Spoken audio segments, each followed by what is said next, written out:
Here's everything you might have missed in the Cowboy Bebop trailer.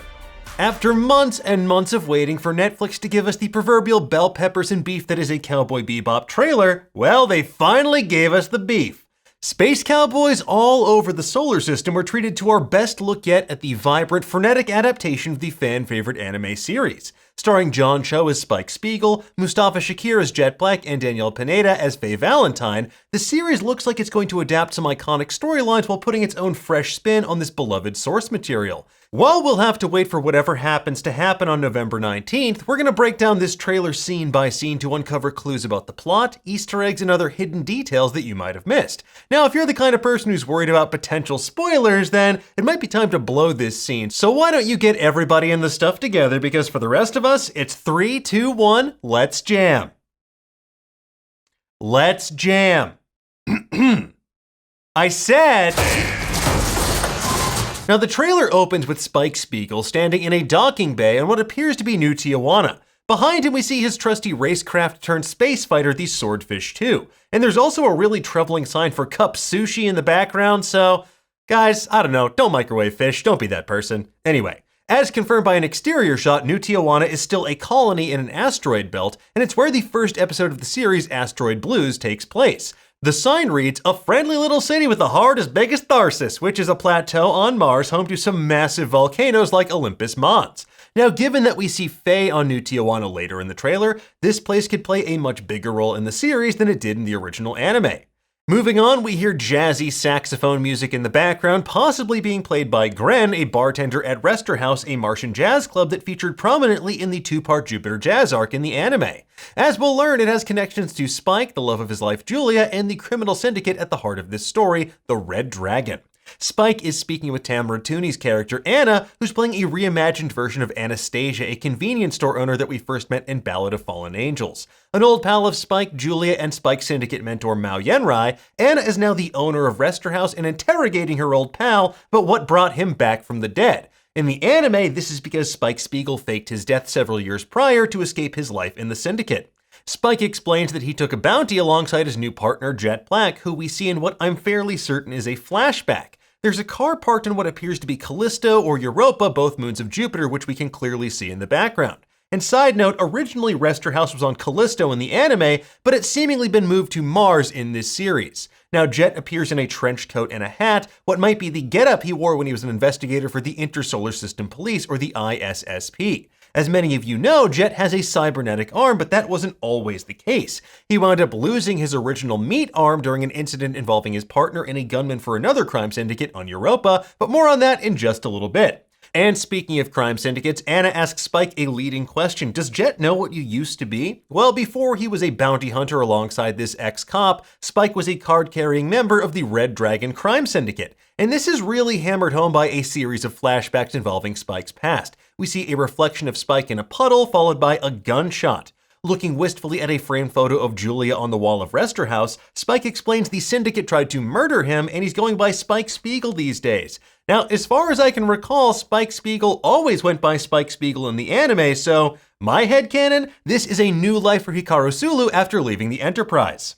Now from there, things get significantly more energetic as Yoko Kanno's iconic tank theme begins to play. We see an exterior shot of the titular spaceship, the Bebop, on which our cowboys, or bounty hunters, traverse the solar system. In the cockpit of the Bebop, we see a cheeky beware of the dog sign teasing Ein, the ship's corgi companion, and one of those drinking bird toys that Homer Simpson might use to press the any key. In a bit of clever editing, one of the ship's reinforced window shutters jams right as the lyrics say, "Let's jam."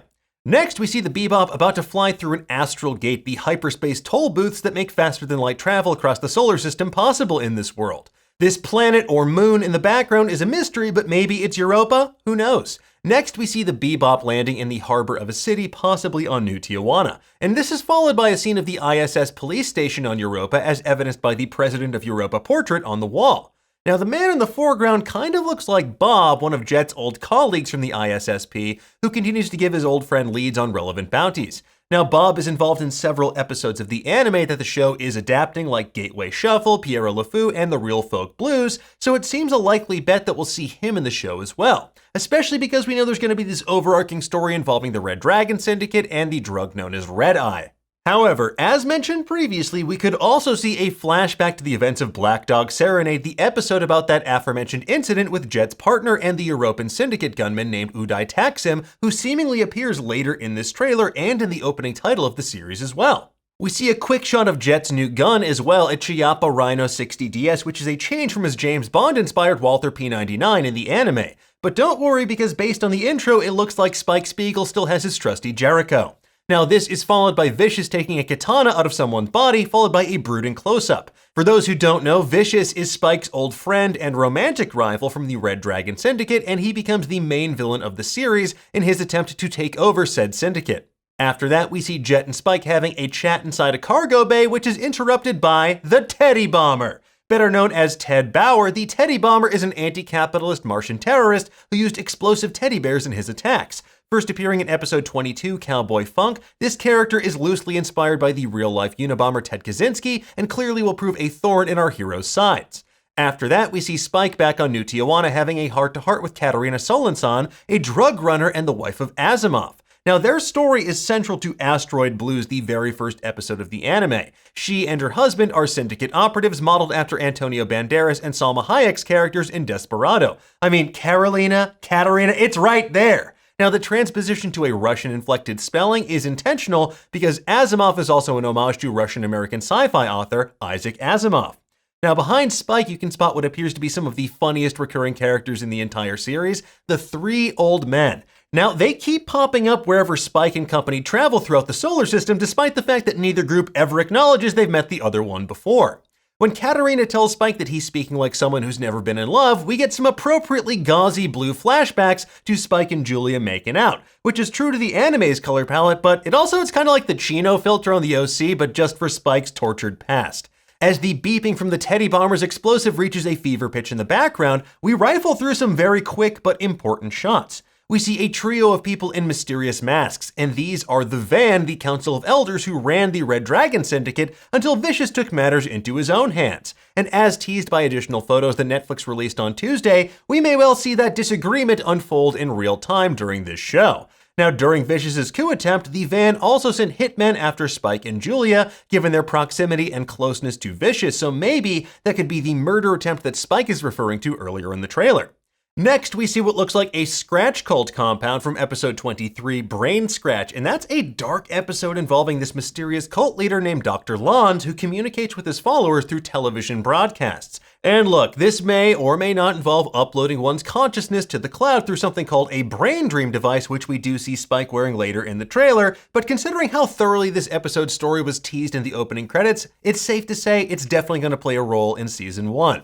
Next, we see a shot of a man playing a trumpet at Resterhouse, what may or may not be Julia's hand, Spike aiming a sniper rifle, and Vicious accompanied by Red Dragon cronies opening fire on someone. Now, the people with him, two of them may be the twin enforcers Shin and Lin. It's a bit hard to tell though in this particular shot.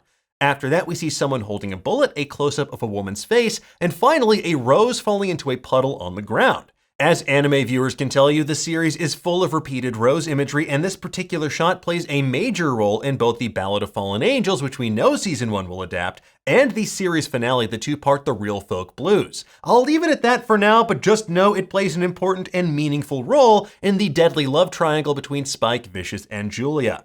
Likewise, Spike's line about dreaming to Katarina in reference to his love affair gone wrong is taken directly from the original anime, but I don't want to spoil too much here. Next up, we see Spike fighting Abdul Hakim on the roof of an adult video store. A pet thief, Abdul encounters Spike and Jet in episode 2 of the anime Stray Dog Strut while trying to steal Ein, a scientifically enhanced Pembroke Welsh Corgi.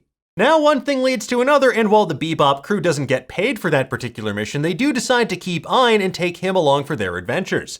Now, another cool detail here is we see Spike using that long staff as a weapon against Abdul, much like we see him do with a broom in Cowboy Bebop the movie.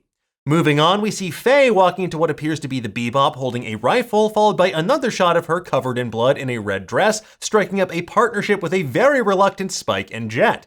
Now, this is most likely connected to Gateway Shuffle and the battle with Twinkle Maria and the eco-terrorist group, the Space Warriors, all of whom appear later in the trailer. But Spike's reluctance is very understandable given that we see Faye stealing both Ein and the Swordfish too.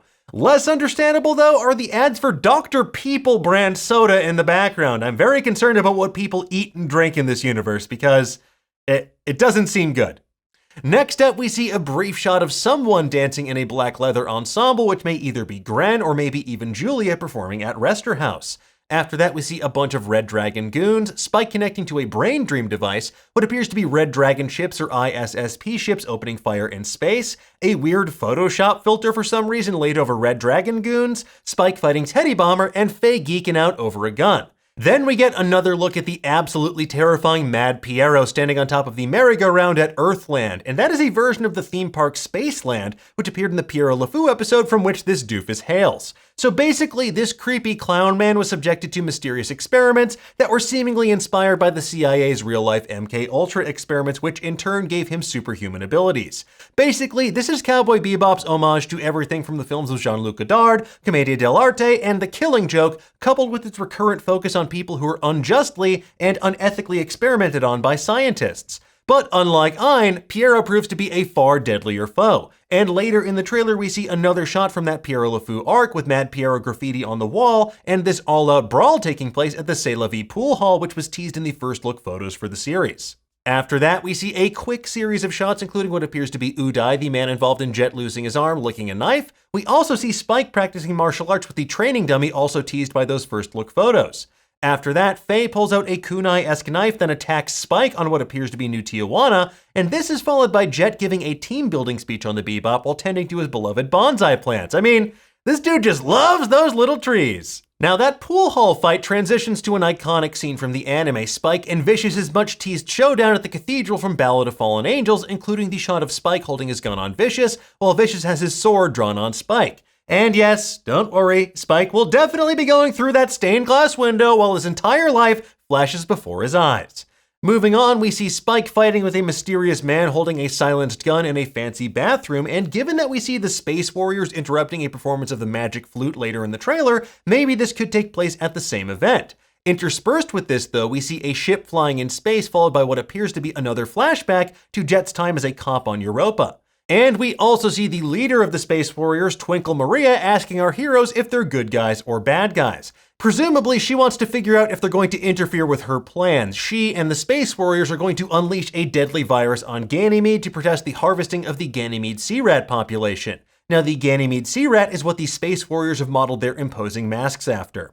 And I know it does seem like an extreme measure to take, but look, there's no room for moderation in the world of Cowboy Bebop as evidenced by literally everything in this trailer. Anyway, last but not least, we see Spike inside the cockpit of the Swordfish ready to blast off from the Bebop and into our hearts when the series finally comes out on November 19th. Anyway, folks, there you have it. That is everything we spotted in the Cowboy Bebop trailer. But tell us, what did you think of the trailer? Did you spot anything that we missed? Let us know in the comments below, and for the latest and greatest in the world of pop culture, make sure you stay tuned to Nerdist.com.